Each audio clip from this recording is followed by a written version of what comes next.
ओम शांति। 18 मार्च 2022 बाबा के आज के महावाक्य हैं। बाबा समझाते, मीठे बच्चे, माया की फॉगी बड़ी ज़बरदस्त है, उससे खबरदार रहना है। फॉगी में कभी भी मूंझना नहीं। प्रश्न है, महावीर बच्चों ने कौन सा कर्तव्य किया है जिसका यादगार शास्त्रों में है? बाबा समझाते, महावीर बच्चों ने मुर्शिद को संजीवनी बूटी देकर सुरजीत किया है। इसका यादगार शास्त्रों में भी दिखाते हैं।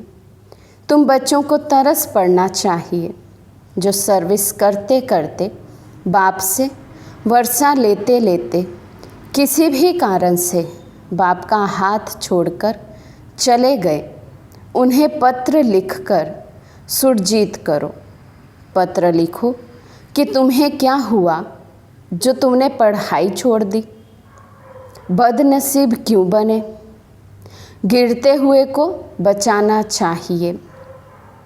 गीत है, नैनहीन को राह दिखाओ प्रभु। ओम शांति।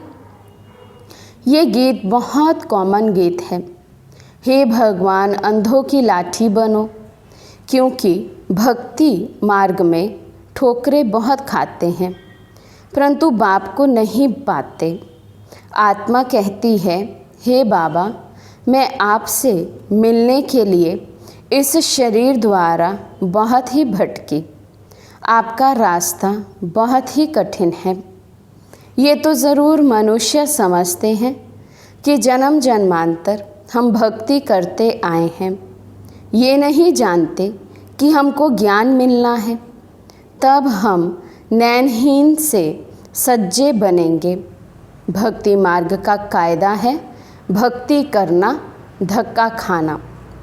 आधा कल्प धक्के खाए हैं, तुमने अब धक्के खाने बंद कर दिए हैं। तुम भक्ति नहीं करते, ना शास्त्र पढ़ते, क्योंकि हमें भक्ति का फल भगवान स्वयं मिल गए हैं। तो इसलिए बाबा कहते, अब तुम भक्ति नहीं करते, धक्के नहीं खाते, भटकते नहीं हो, ना ही कोई शास्त्र आदि पढ़ते हो। जब भगवान मिल गया फिर ये सब क्यों करें? जबकि भगवान हमको अपने साथ ले जाने वाला मिला है, तो फिर हम धक्के क्यों खाएं? भगवान आएगा तो ज़रूर सबको साथ ले जाएगा। सभी धक्के भी खाते रहते हैं और एक दो को आशीर्वाद भी करते रहते हैं। समझते कुछ भी नहीं। पोप, साधु, संत जो आते हैं उनके लिए समझते हैं ये तो गुरु लोग हमको रास्ता बताएंगे भगवान से मिलने का, परंतु वो गुरु लोग खुद भी रास्ता नहीं जानते तो फिर दिखाएंगे कैसे?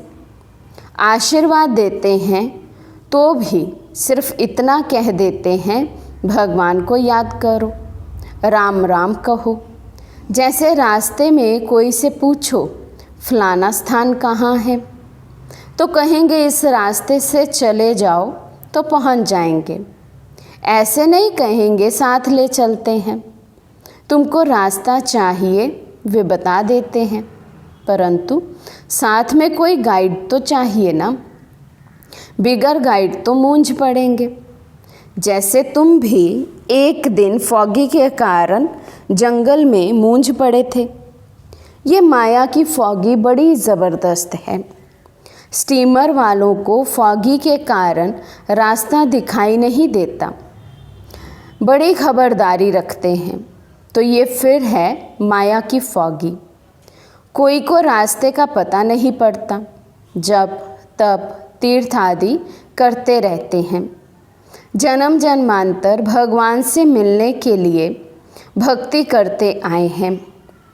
अनेक प्रकार की मत भी मिलेगी, जैसा संग वैसा रंग।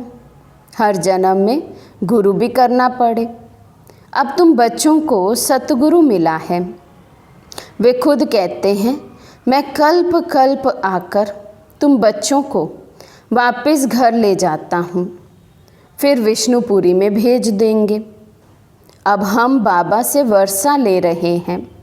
मानो कोई गुरु व पंडित आदि आकर ये ज्ञान ले और दूसरों को कहे कि मन मना भव, शिव बाबा को याद करो, तो उनके शिष्य आदि पूछेंगे तुमने ये ज्ञान कहाँ से लिया। वे झट समझेंगे कि इसने दूसरा रास्ता ले लिया। उनका दुकान खत्म हो जाएगा, मान्यता खत्म हो जाएगी। कहेंगे तुमने ब्रह्मा कुमारियों से ज्ञान लिया तो हम क्यों ना बीके के पास जाएं। खुद गुरु लोग भी कहते हैं सब जिज्ञासु हमको छोड़ देंगे, फिर हम कहाँ से खाएंगे। सारा धंधा खत्म हो जाएगा, सारा मान खत्म हो जाएगा। यहाँ तो 7 रोज़ भट्टी में रख, फिर सब कुछ कराना पड़ेगा। रोटी पकाओ, ये करो, जैसे सन्यासी लोग भी कराते हैं, तो देह अभिमान टूट जाए तो फिर ऐसे का ठहरना बड़ा मुश्किल है। दूसरी बात, जो बाहर से आते हैं उनको पहले पहले बाप का परिचय देना है कि हम माता पिता से विश्व के मालिक पने का वर्षा ले रहे हैं। बाबा है विश्व का रचयिता। हमारी एम ऑब्जेक्ट है कि हमको नर से नारायण बनना है।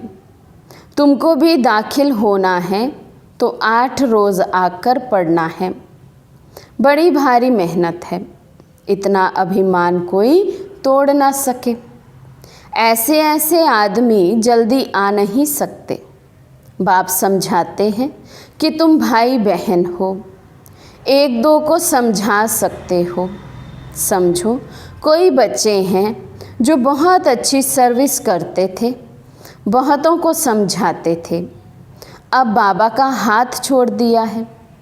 अब ये तो तुम जानते हो कि शिव बाबा हमको पढ़ाते हैं ब्रह्मा द्वारा, डायरेक्ट तो नहीं पढ़ा सकते हैं।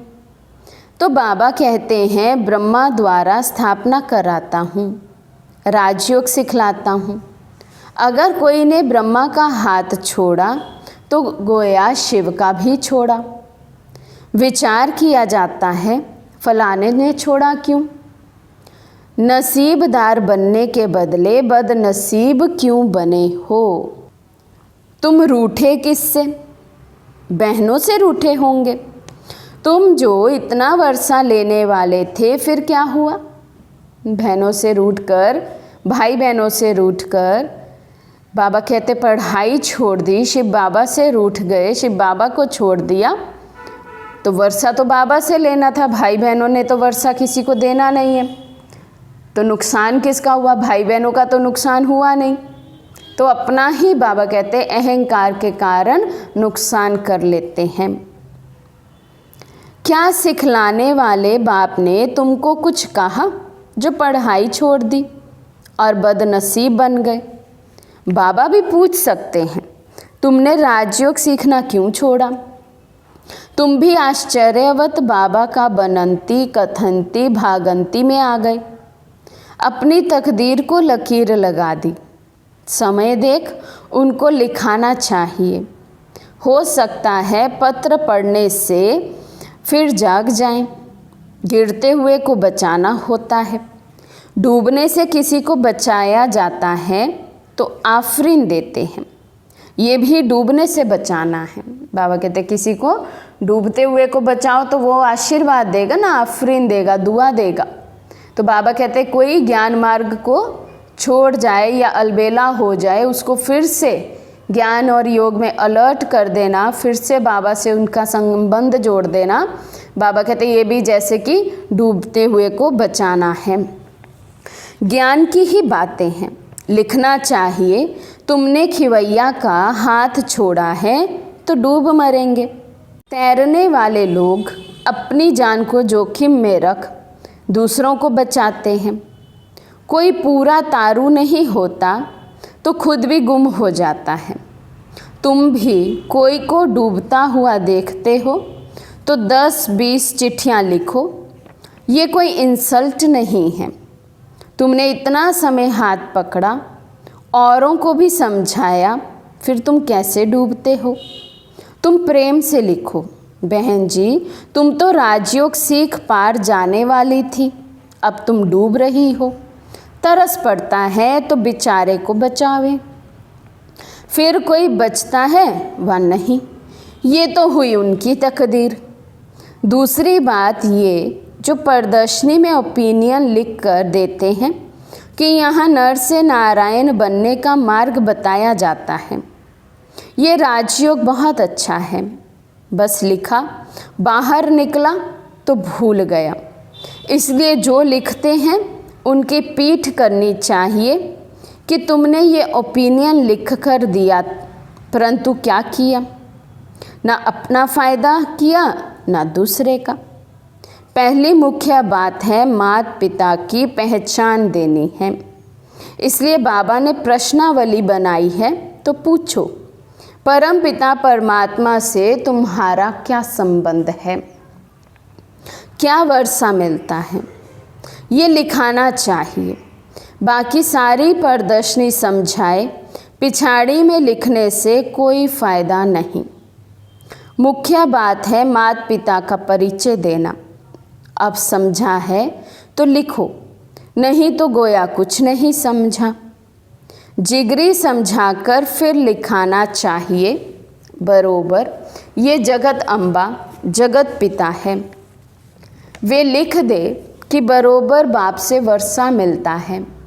ये लिख कर दें तब समझो कि तुमने कुछ सर्विस की है।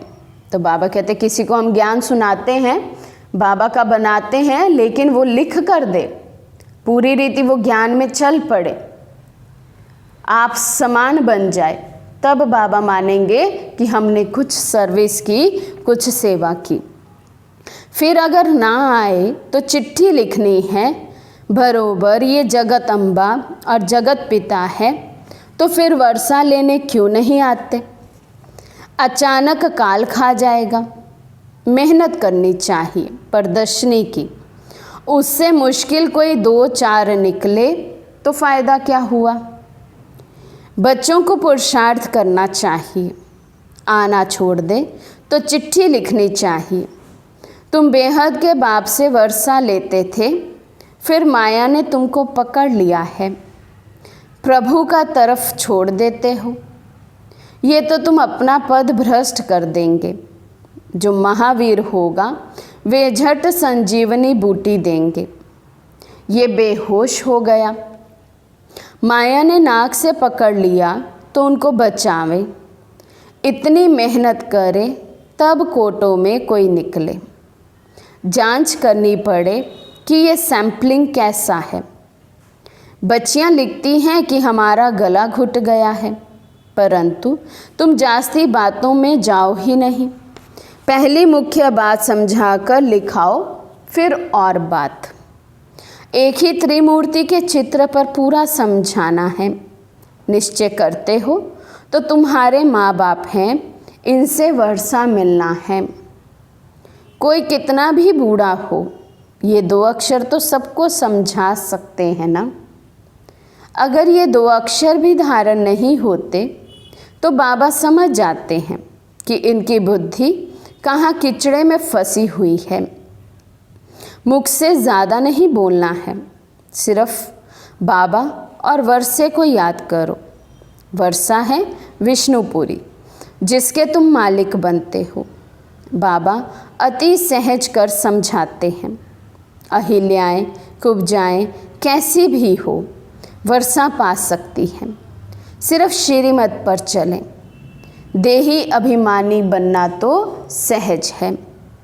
किसी को गृहस्थ व्यवहार नहीं है, अकेला है तो बहुत सर्विस कर सकते हैं। कोई कोई को देह अभिमान रहता है, मोह की रग टूटती नहीं है। देही अभिमानी शरीर में मोह नहीं रखेंगे। बाबा युक्ति बताते हैं, तुम अपने को आत्मा समझो। ये पुरानी दुनिया है, इनसे ममत्व मिटाना है। एक बाप को याद करना है। वर्षे को याद करने से रचता भी याद आ जाता है। कितनी कमाई है, खुद भी करो और औरों को भी कराओ। माँ बाप बच्चों को लायक बना देते हैं, फिर बच्चे का काम है बाप की संभाल करना, फिर माँ बाप छूटे। यहाँ बहुत हैं जिनकी रग जाती है। कोई को अपना बच्चा नहीं तो धर्म के बच्चे में मोह जाता है, फिर वे पद पा नहीं सकेंगे। सर्विस के बदले डिसर्विस करते हैं। प्रदर्शनी में मुख्य बात ये समझानी है, जो निश्चय हो जाए कि बरोबर ये हमारा बाप है। इनसे राजयोग द्वारा 21 जन्म का वर्षा मिलता है। नई दुनिया की रचना कैसे होती है, कैसे हम मालिक बनते हैं, ये है एम ऑब्जेक्ट। परंतु बच्चे पूरा समझाते नहीं। तुम बच्चों को रात दिन खुशी रहनी चाहिए कि हम ईश्वरीय संतान हैं।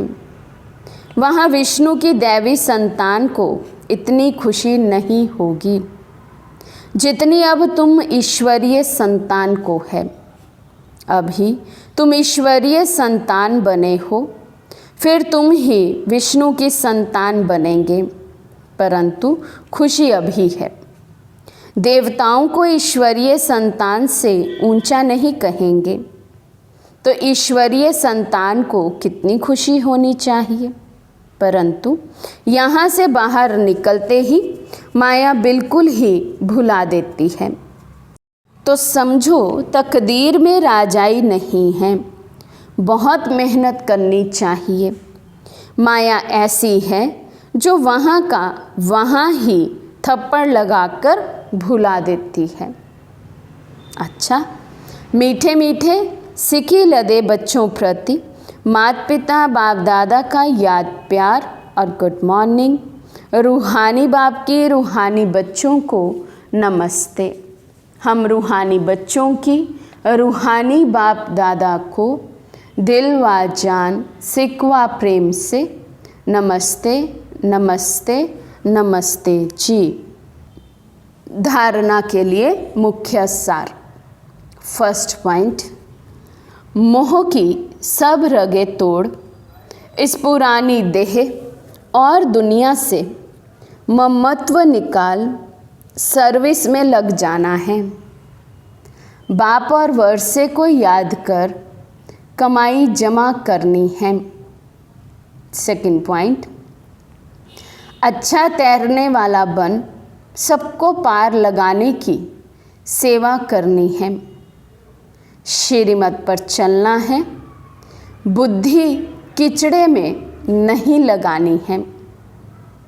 आज का वरदान है, सर्व शक्तियों को अपने अधिकार में रख सहज सफलता प्राप्त करने वाले मास्टर सर्वशक्तिमान भव। सर्व शक्तियों को अपने अधिकार में रख सहज सफलता प्राप्त करने वाले मास्टर सर्वशक्तिमान भव। जितना जितना मास्टर सर्वशक्तिमान की सीट पर सेट होंगे, उतना ये सर्व शक्तियाँ ऑर्डर में रहेंगी। जैसे स्थूल कर्म इंद्रियाँ जिस समय जैसा ऑर्डर करते हो वैसे ऑर्डर से चलती हैं, ऐसे सूक्ष्म शक्तियाँ भी ऑर्डर पर चलने वाली हो। जब ये सर्व शक्तियाँ अभी से ऑर्डर पर होंगी, तब अंत में सफलता प्राप्त कर सकेंगे, क्योंकि जहाँ सर्व शक्तियाँ हैं वहाँ सफलता जन्म सिद्ध अधिकार है। स्लोगन है, आकारी और निराकारी स्थिति में सहज स्थित होना है तो निरअहंकारी बनो। अनमोल ज्ञान रतन दादियों की पुरानी डायरी से। वास्तव में याद का रूप क्या है? पिता सम दिव्य कर्तव्य में तत्पर रहना। परमात्मा की याद में रहते हैं, वे किस द्वारा दिखाई पड़ेगा? जैसे देखो, बच्चा है, वे जब अपने पिता का फुट स्टेप ले खुद भी कार्य करने में तत्पर रहता है, वही पिता की याद का रूप है। क्योंकि पिता अपने बच्चों को फरमानबरदार देख बहुत हर्षित होता है कि ये मेरा बच्चा बिल्कुल सुपात्र है, जो मेरे सिवाय मेरे घर की परवरिश करता है। वैसे भी जो जो दैवी वत्स अपने दैवी माता पिता सम दिव्य कर्तव्य करने में तत्पर हैं, वही याद का ओरिजिनल रूप है।